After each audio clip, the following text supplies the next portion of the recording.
I'm on an inspection for a $1.6 million lakefront home. A lot of problems here. I don't think they're going to be paying $1.6 million for this place. So today I'm wearing my ridiculous umbrella hat. But you got to do what you got to do, and it just pouring rain. One of the very first things I noticed on the right side of the house was a significant crack in the foundation with about 3/4 of an inch displacement.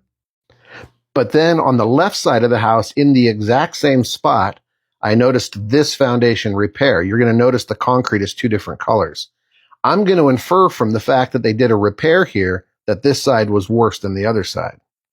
As I got up onto the deck, I noticed that the deck was improperly sloped and water was being directed to the bottom of this step, which was causing discoloration and rot of the deck planks. This is often caused by the support posts not being deep enough in the ground, and you get frost heave lifting the outside edge of the deck. Underneath here, we are finding a lot of problems with this deck, but you will see right here, we are just going to say they did not stick the landing with that at all. The deck is not even touching that post. Oh yeah, but this gets way worse. You see this balcony? You see how high up that is? When I started looking at that, I noticed some sag down at the posts. And where the posts were meeting the deck, I wanted to know whether there was a proper load path to the ground and that was properly supported. It was not. Those posts right there are literally just resting on deck planks for their structural support, which is completely unsafe and improper. Oh yeah, so this gets way worse. You'll notice they didn't put all the nails in the joist hangers, and this balcony is 10 feet off the ground. And I will note that 99% of all deck failures is right here at the ledger.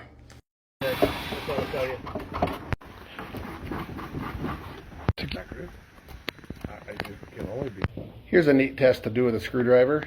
Now we suspect that this is from settlement. There's actually kind of a crown in the floor. We were able to determine that there were cracks in the foundation, both sides. And this is one way to determine structural movement in settlement. That's how it's supposed to sound.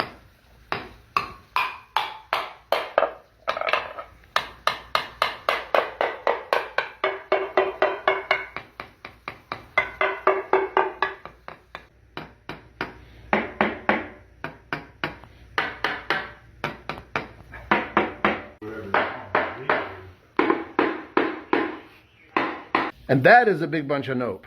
I love this. Today I'm at an inspection and my clients are HVAC contractors and they're super smart. They've been here for the whole inspection, and so it's really cool because they're here. We can't get the radiant heat working and they know like the name of everything.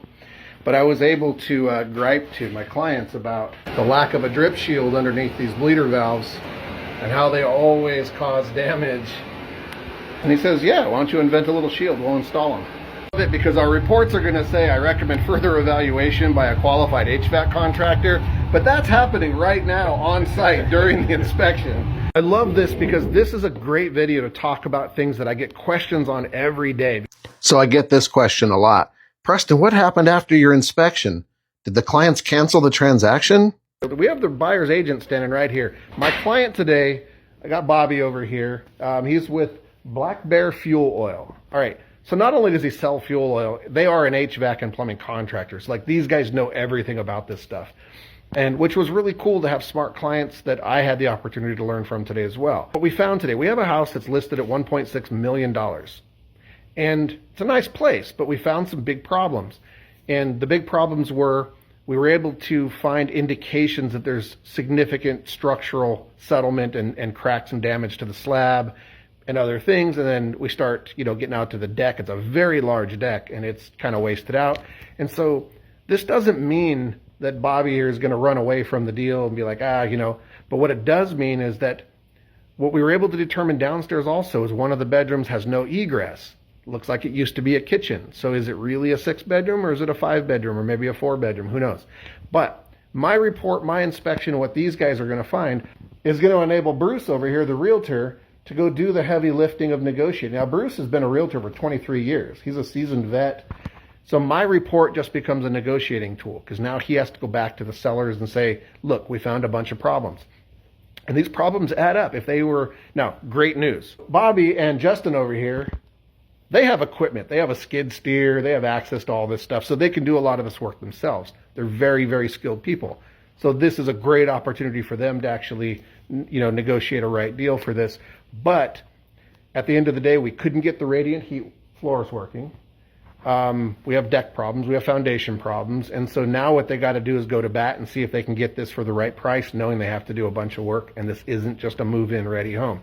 Bobby, what are your feelings about this? It was interesting because when I first got here in the driveway, you said, I think you've owned 17 houses? Yes. And it was funny because he was like, yeah, we really don't need you here. But, he basically was letting me know that he's a skilled person when it comes to homes as well. And he is, no question about it. And so my job here today was just to do what I do and to see if I found anything that he didn't. Well, you looked at further depth than what I did with the exterior, with the decking and all up to this point. The radiant heat and all that, we hadn't had our chance to put our fingers on it yet, which together we found some issues that are out there. But your expertise that you brought in with the structural downstairs, with the flooring, there could be some settle cracks and displacement going on that needs to be addressed for the whole tile as a living space that needs to be redone, and whatever to remedy to get it back to where it needs to be. Yeah, Justin and I were downstairs. We were shooting lasers all over the place and pounding on stuff. So thanks for your help today. It was cool having you on site.